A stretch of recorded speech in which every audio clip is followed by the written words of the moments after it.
శ్రీమతి లత గారి ఆధ్వర్యంలో జూన్ 15-16 తారీఖుల్లో గానగాపురం యాత్ర మధుకరి సేవ సంప్రదించండి. నమస్తే, వెల్కమ్ టు సుమన్ టీవీ. నేను పద్మిని. ప్రస్తుతంతో పాటు ప్రముఖ ఆధ్యాత్మికవేత్త, ఆస్ట్రోన్యూమరాలజిస్ట్, వేదిక్ వాస్తు స్పెషలిస్ట్, శ్రీ విద్య మరియు హనుమత్ ఉపాసకులు బ్రహ్మశ్రీ డాక్టర్ సిస్లా జయశంకర్ గారు మనతో పాటు ఉన్నారు. మాట్లాడదాం సార్. నమస్తే సార్. ఆయుష్మతి భవ.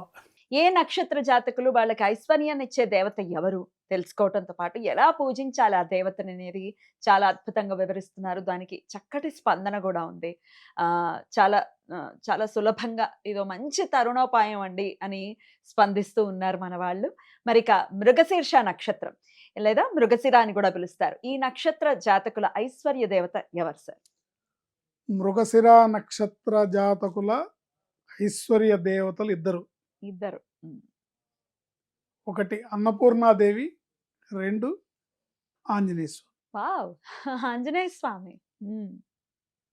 అన్నపూర్ణాదేవిని అమ్మవారిని ప్రతిరోజు విశేషంగా శుక్రవారం అర్చించాలి.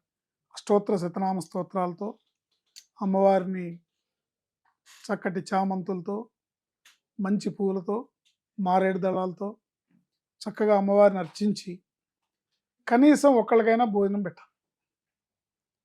రోజు కుదరకపోయినా శుక్రవారం అయినా ఒక్కళ్ళకైనా భోజనం పెట్టాలి. అంటే మీరు వండి పెట్టాలి అనేది కూడా ఏం కాదు. ఎవరు ఆకలి తీర్చినా కూడా ఆ ఫలితం ఉంటుంది.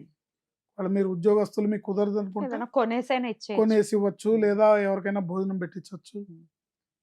ఈ విధంగా చేసుకుంటే అద్భుతమైన రాజయోగం వస్తుంది వీళ్ళకి. ఎదుటి వాళ్ళ ఆకలి తీర్చాలి వీళ్ళు. అన్నపూర్ణాదేవిని అర్చించాలి. అన్నపూర్ణ అమ్మవారికి పాయసము, గారెలు, పులిహార నివేదించాలి. ఇవి చేస్తూ ప్రతిరోజు వీలుంటే హనుమాన్ చాలీసాను చదువుకోవడం, అద్భుతం. లేదా మీకు ఆసక్తి ఉండి మీరు చదవగలిగితే సుందరాకాండ పారాయణ మీరు చేసుకోవడం. సుందరాకాండ పారాయణ చేసే విధానాలు సప్తసర్గ పారాయణ అని రోజుకొక సర్గ చేసుకునే విధానం ఉంది. ఇలా రకరకాల పద్ధతులు ఉన్నాయి. ఎవరైనా ఋత్వికులను పెట్టుకుని చేయించుకునే పద్ధతి చేయించుకోవచ్చు. అలా చేయించుకోవడం కూడా విశేషం. అంటే సుందరాకాండ పారాయణ ఒక్క రోజులో చేసేవాళ్ళు ఉన్నారు, 3 రోజుల్లో చేసేవాళ్ళు ఉన్నారు. ఒక్క రోజుల్లో కూర్చుని చోట లేకుండా 4 గంటలు కూర్చొని కంటిన్యూగా చేసేవాళ్ళు ఉన్నారు. సో దానికి ప్రక్రియ ఉంది. స్వామివారికి అభిషేకం చేస్తారు. మన ఇంట్లోనే చేయించుకోవచ్చు. దీనికి ఎంత ఖరీదు అవుతుంది సార్? చేసేవాళ్ళని బట్టి.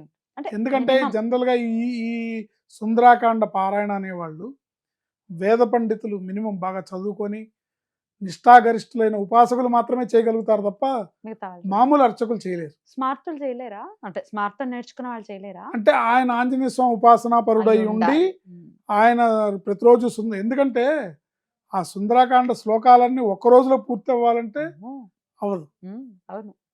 మొత్తం అన్ని సర్గలు కూడా అవ్వాలంటే నిత్యం పారాయణ చేసే ఉపాసకులు అయి ఉండాలి. వాళ్ళు మాత్రమే చేయగలుగుతారు. అలాంటి వాళ్ళు మహానుభావులు ఉన్నారు, చేస్తారు. ఇక వాళ్ళు అడిగింది మనం ఇవ్వాలి. వాళ్ళు దానికంటే వాళ్ళు నియమనిష్ఠులకి వాళ్ళు చేసేదానికి మనం వెలగట్లేదు, అంతే. డబ్బుతో వెలగట్లేదు, ఆ ఫలితాన్ని కూడా వెలగట్లేదు. కాబట్టి త్వమస్మిన్ కార్యనిర్యోగే ప్రమాణం హరిసత్తమ హనుమన్ యత్నమాస్తాయ దుఃఖక్షేకరో భవ అని సీతామ్మవారు అశోకవనంలో ఆంజనేయ స్వామిని ప్రార్థిస్తుంది. సీతామ్మవారి కష్టం తీర్చిన ఆంజనేయ స్వామికి మృగశిర నక్షత్ర జాతకుల కష్టాలు తీర్చడం కష్టం కాదు. కనుక ఆంజనేయ స్వామిని ఆరాధించాలి. లేదా అంటే దీంట్లో ఈ ఆంజనేయ స్వామి ఆరాధనలో మీకు రకరకాల ప్రక్రియలు. మీరు గుడికెళ్ళి ప్రదక్షిణలు చేయించి పూజలు చేయించుకోవచ్చు. 2 హనుమాన్ చాలీసా పారాయణ రోజు చేసుకొని నెలకొకసారి విశేషంగా చేసుకోవచ్చు. సుందరాకాండ పారాయణ ప్రతిరోజు ఒక సర్గ చొప్పున చేసే అలవాటు, మనమే చేసుకునే అలవాటు ఉన్న వాళ్ళు చాలా మంది ఉంటారు. ప్రతిరోజు ఒక సర్గ. ఇక్కడ విశేషంగా ఆంజనేయ స్వామి ఉవాచ ఏంటంటే, ఎవరైతే సుందరాకాండ పారాయణ చేస్తారో, దాన్ని ప్రతినిత్యం పారాయణకి అలవాటుగా పెట్టుకుంటారో, పెద్దలు చెప్పిన మాట, వారికి వారి అభివృద్ధికి, వారి కష్టాలను తీర్చడానికి ఆంజనేయ స్వామి ఒంటి మీద ఎన్ని రోమాలు ఉన్నాయో అన్ని మార్గాలు చూపిస్తాడు ఆయన. అయ్యో బాబోయ్! ఆయన ఒంటి మీద ఎన్ని రోమాలు ఉన్నాయో అన్ని మార్గాలు చూపిస్తారట మీరు బాగుపడడానికి. అది ఆయనకి సాధ్యం కూడా. అది ఆయనకే సాధ్యం. ఆయనకి ఆయనకే. సాధ్యం. ఆయనకే సాధ్యం, ఇంకెవరి వల్ల కాదు అది. కరెక్ట్.